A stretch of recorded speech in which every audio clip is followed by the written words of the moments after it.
आज मरीम नवाज साहिबा ने भी जो इमरान खान साहब ने तकरीर की, इसके अलावा ट्वीट्स की कि वो अदालत से रुजू करने का इरादा रखते हैं। ये जो फ़ोन टैपिंग हुई है, जिस तरीके से ऑडियोज़ लीक हुई हैं, उन्होंने कहा कि जब खुद होता था तो क्या होता था। इमरान खान साहब के अपने यू टर्न एक तरफ, दायरे उनका माजी में कोई और मौक़िफ़ था, मगर उसूली तौर पर क्या गलत बात कर रहे हैं कि इस मुल्क के वज़ीर आज़म की और जो गुफ्तगू है उसी वो ही प्रोटेक्टेड नहीं है। शहबाज शरीफ साहब ने भी यही बात की है।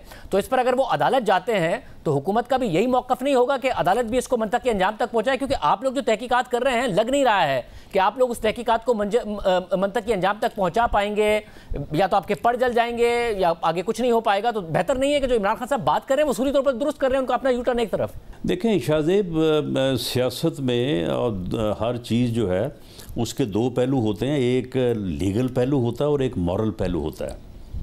और कोई भी मामला जो है उसमें अगर आप कोई जुर्म करते हैं, आप कौम से फ्रॉड करते हैं, आप कौम से धोखा करते हैं, तो उस जुर्म की, उस धोखे की, उस फ्रॉड की, उस घटियापन की, जो कि इसकी ऑडियो में जो है वो साफ नज़र आ रहा है कि किस तरह से इसने कौम के साथ जो है वो धोखा किया, किस तरह से फ्रॉडुलेंट तरीके से कौम को जो है ये गुमराह कर रहा है, वो अपनी जगह पे है।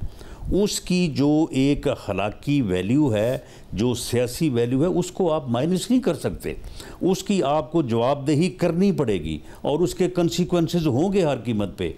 बाकी रही बात के जो लीगल पहलू है, लीगल पहलू ठीक है। अगर किसी ने ये जुर्म किया है तो उसने गलत किया है, इल्लीगल उसने टैपिंग की है, वो अपनी जगह पे जवाबदेह होगा।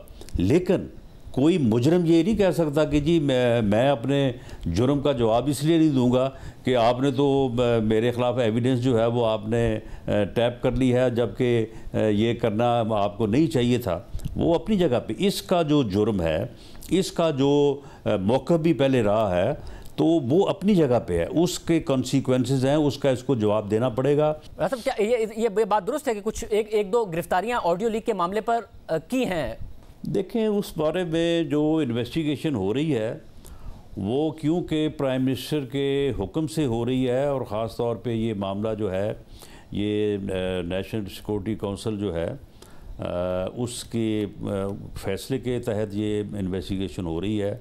और ये रिपोर्ट जो है, जो इन्वेस्टिगेशन रिपोर्ट है, ये गालबन वहीं पे जो है ये पेश होगी दोबारा, या प्राइम मिनिस्टर साहब को पेश होगी। वो इसे कैबिनेट में लेके जाते हैं या NSC में लेके जाते हैं, तो वहीं से ये फ़ैसला होगा कि इसके किस हद तक इसे ओपन करना है, शेयर करना है, या किस हद तक नहीं करना।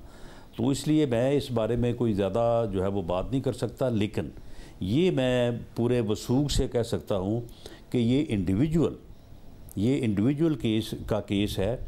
इसमें वो जिस तरह से बात हो रही ना जी, कोई हॉस्टाइल एजेंसी में इन्वॉल्व है और पता नहीं कितने किलोमीटर बाहर से वो रिकॉर्डिंग कर लेते हैं, और ये पता नहीं कोई और इंटरनल जो है वो एजेंसी इन्वॉल्व है, ऐसी कोई बात नहीं है। ये बता, अगर इंडिविजुअल है का मामला है तो इंडिविजुअल जो है वो आइडेंटिफाई हो चुके हैं। अगर आइडेंटिफाई हो चुके हैं तो अवाम के सामने आएंगे, क्योंकि अवाम के सामने तो उसी वक्त आएंगे जब सिविलियन हुकूमत के पर नहीं जलते होंगे। नहीं आएंगे तो पता चल जाएगा कि पर जलते हैं, तो इसलिए बता दें आएंगे।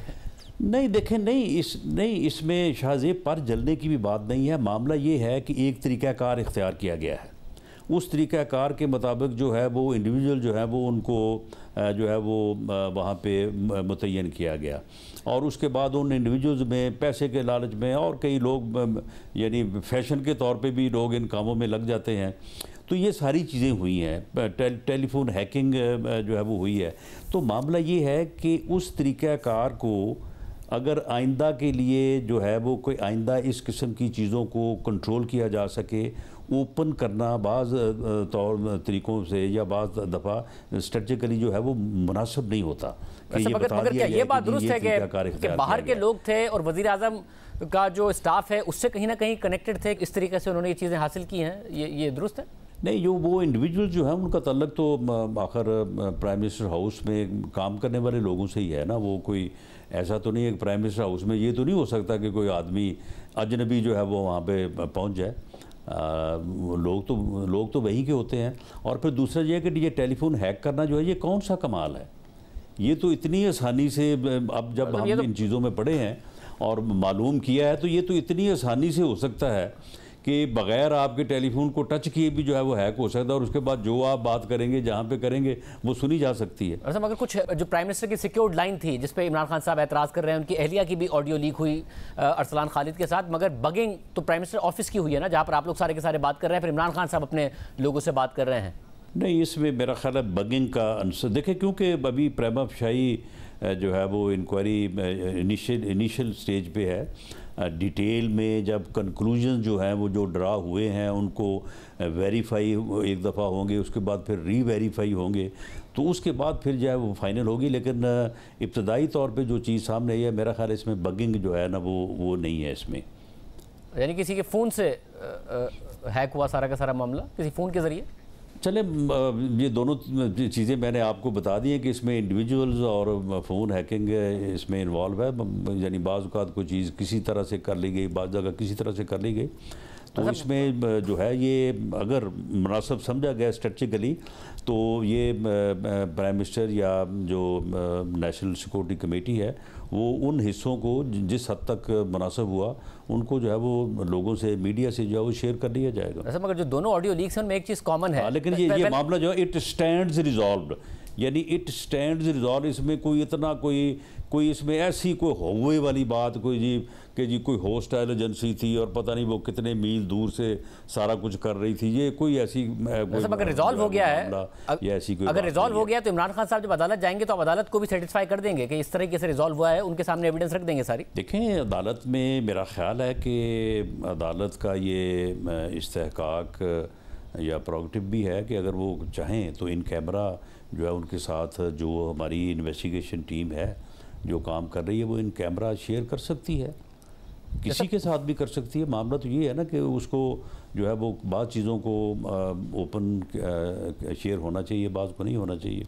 अगर बग नहीं हुआ है, फ़ोन हैक हुआ है, तो इसका मतलब है दोनों ऑडियोज़ में एक चीज़ कॉमन है कि एक में ये कॉमन है कि इमरान खान साहब हर ऑडियो में मौजूद हैं लीक में, दूसरी में ये कॉमन है कि शहबाज शरीफ साहब मौजूद हैं, यानी मुल्क के दोनों वज़राए आज़म के फ़ोन हैक हुए थे और उनके ज़रिए वो गुफ्तगू जो है वो हैक हुई है।